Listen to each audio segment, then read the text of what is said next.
So, what about hormones? Well, each hormone in the body, of course, has its own function, but each hormone also has a specific time of day where it is at its most elevated point.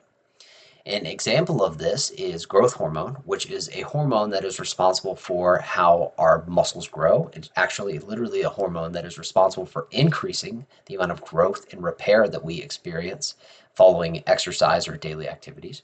That hormone is at its highest during our slow wave or mid stages of sleep. And another example, actually, of a hormone that is differing depending on what time of day it is our cortisol levels.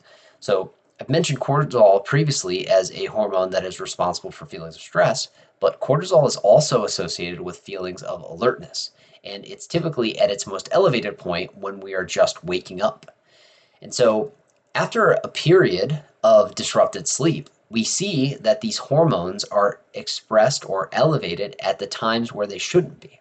So, for example, we may see that if we're maybe sleeping poorly for a few nights in a row, that our cortisol levels are peaking before we go to bed or before we go to sleep. And that's interfering with our ability to go to sleep because we're feeling more alert.